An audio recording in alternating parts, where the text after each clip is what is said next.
Chapitre 9. Jésus vit en passant un homme aveugle de naissance. Ses disciples lui firent cette question: « Rabbi, qui a péché, cet homme ou ses parents, pour qu'il soit né aveugle ?» Jésus répondit: « Ce n'est pas que lui ou ses parents aient péché, mais c'est afin que les œuvres de Dieu soient manifestées en lui. Il faut que je fasse, tandis qu'il est jour, les œuvres de celui qui m'a envoyé. La nuit vient où personne ne peut travailler. Pendant que je suis dans le monde, je suis la lumière du monde. » Après avoir dit cela, il cracha à terre et fit de la boue avec sa salive. Puis il appliqua cette boue sur les yeux de l'aveugle et lui dit: « Va, et lave-toi au réservoir de Siloé, nom qui signifie « envoyé ». Il y alla, se lava et s'en retourna voyant clair. Ses voisins et ceux qui auparavant l'avaient connu comme un mendiant disaient: « N'est-ce pas là celui qui se tenait assis et qui mendiait ?» Les uns disaient: « C'est lui », d'autres disaient: « Non, mais il lui ressemble. » Et lui-même disait: « C'est moi. » Ils lui dirent donc: « Comment tes yeux ont-ils été ouverts ?» Il répondit: « L'homme qu'on appelle Jésus a fait de la boue, a oint mes yeux et m'a dit: « Va au réservoir de Siloé et lave-toi. » J'y suis allé, je me suis lavé, et j'ai recouvré la vue. » Ils lui dirent: « Mais où est cet homme ?» Il répondit: « Je ne sais. » Ils menèrent vers les pharisiens celui qui avait été aveugle. Or, c'était un jour de Shabbat que Jésus avait fait de la boue et lui avait ouvert les yeux. De nouveau, les pharisiens aussi lui demandèrent comment il avait recouvré la vue.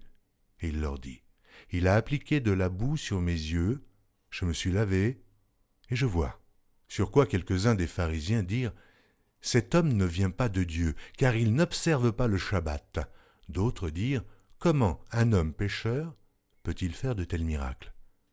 Il y eut division parmi eux. Ils dirent encore à l'aveugle: « Toi, que dis-tu de lui, sur ce qu'il t'a ouvert les yeux ?» Il répondit: « C'est un prophète. » Les Juifs ne crurent point qu'il eût été aveugle et qu'il eût recouvré la vue, jusqu'à ce qu'ils eussent fait venir ses parents. Ils les interrogèrent, disant: « Est-ce là votre fils, que vous dites né aveugle? Comment donc voit-il maintenant ?» Ses parents répondirent: « Nous savons que c'est notre fils et qu'il est né aveugle, mais comment il voit maintenant ou qui lui a ouvert les yeux, c'est ce que nous ne savons. Interrogez-le lui-même, il a de l'âge. Il parlera de ce qui le concerne. » Ses parents dirent cela parce qu'ils craignaient les Juifs, car les Juifs étaient déjà convenus que, si quelqu'un reconnaissait Jésus pour le Christ, il serait exclu de la synagogue. C'est pourquoi ses parents dirent: « Il a de l'âge, interrogez-le lui-même. » Les pharisiens appelèrent une seconde fois l'homme qui avait été aveugle et lui dirent: « Donne gloire à Dieu, nous savons que cet homme est un pécheur. » Il répondit: « S'il est un pécheur, je ne sais. Je sais une chose, c'est que j'étais aveugle et que maintenant je vois. » Ils lui dirent: « Que t'a-t-il fait? Comment t'a-t-il ouvert les yeux ?»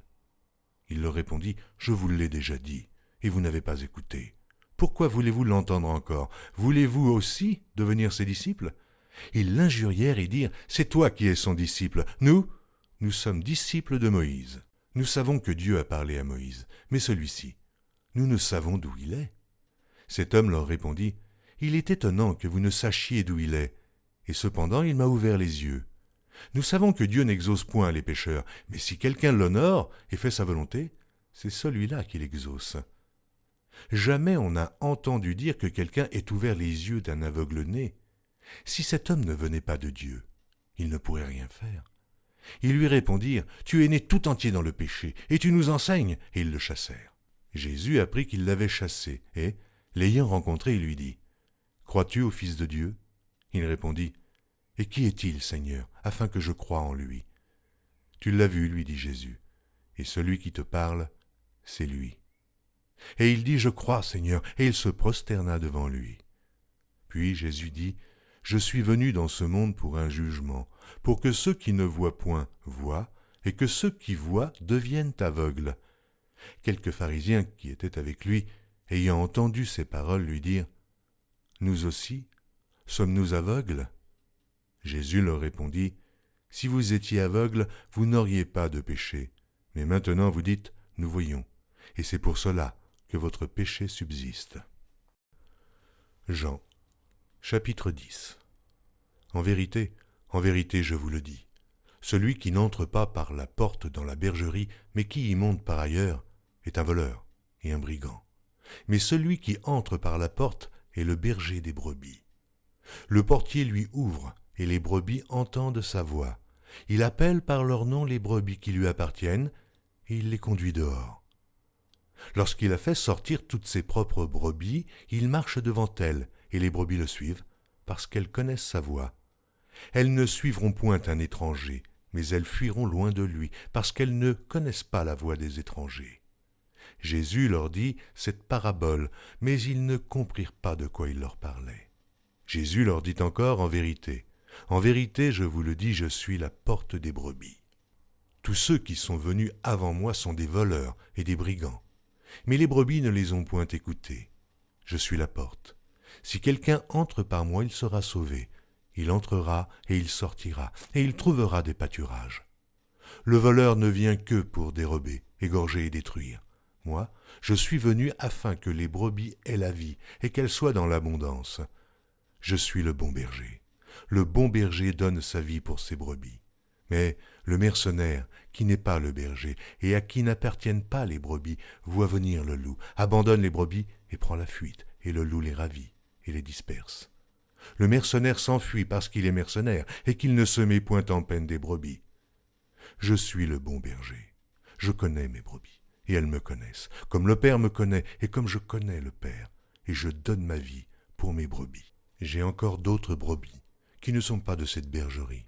Celles-là, il faut que je les amène, elles entendront ma voix, et il y aura un seul troupeau et un seul berger. Le Père m'aime parce que je donne ma vie afin de la reprendre. Personne ne me l'ôte, mais je la donne de moi-même. J'ai le pouvoir de la donner, et j'ai le pouvoir de la reprendre. Tel est l'ordre que j'ai reçu de mon Père. Il y eut de nouveau, à cause de ces paroles, division parmi les Juifs. Plusieurs d'entre eux disaient « Il a un démon, il est fou. Pourquoi l'écoutez-vous » D'autres disaient « Ce ne sont pas les paroles d'un démoniaque. Un démon peut-il ouvrir les yeux des aveugles ?» On célébrait à Jérusalem la fête de la dédicace, c'était l'hiver. Et Jésus se promenait dans le temple, sous le portique de Salomon. Les Juifs l'entourèrent et lui dirent « Jusque à quand tiendras-tu nos esprits en suspens? Si tu es le Christ, dis-le-nous, franchement. » Jésus leur dit « Je vous l'ai dit, et vous ne croyez pas. Les œuvres que je fais au nom de mon Père rendent témoignage de moi. Mais vous ne me croyez pas, parce que vous n'êtes pas de mes brebis. Mes brebis entendent ma voix, je les connais, et elles me suivent. Je donne la vie éternelle, et elles ne périront jamais, et personne ne les ravira de ma main. Mon Père qui me les a donnés est plus grand que tous, et personne ne peut les ravir de la main de mon Père. Moi et le Père, nous sommes un. » Alors les Juifs prirent de nouveau des pierres pour le lapider. Jésus leur dit « Je vous ai fait voir plusieurs bonnes œuvres venant de mon Père. Et pour laquelle me lapidez-vous » Les Juifs répondirent « Ce n'est point pour une bonne œuvre que nous te lapidons, mais pour un blasphème, et parce que toi, qui es homme, tu te fais Dieu. » Jésus leur répondit « N'est-il pas écrit dans votre loi, j'ai dit, vous êtes des dieux. Si elle a appelé Dieu ceux à qui la parole de Dieu a été adressée, et si l'écriture ne peut être anéantie, celui que le Père a sanctifié et envoyé dans le monde, vous lui dites tu blasphèmes. Et cela parce que j'ai dit je suis le Fils de Dieu. Si je ne fais pas les œuvres de mon Père, ne me croyez pas. Mais si je les fais quand même, vous ne me croyez point. Croyez à ces œuvres, afin que vous sachiez et reconnaissiez que le Père est en moi et que je suis dans le Père. » Là-dessus, ils cherchèrent encore à le saisir, mais il s'échappa de leurs mains. Jésus s'en alla de nouveau au-delà du Jourdain, dans le lieu où Jean avait d'abord baptisé, et il y demeura. Beaucoup de gens vinrent à lui, et ils disaient « Jean n'a fait aucun miracle, mais tout ce que Jean a dit de cet homme était vrai. » Et dans ce lieu-là, plusieurs crurent en lui. Retrouvez chaque jour sur EMCI TV une nouvelle lecture de la Bible illustrée en vidéo. Pour revoir ce programme, rendez-vous sur notre site emcitv.com.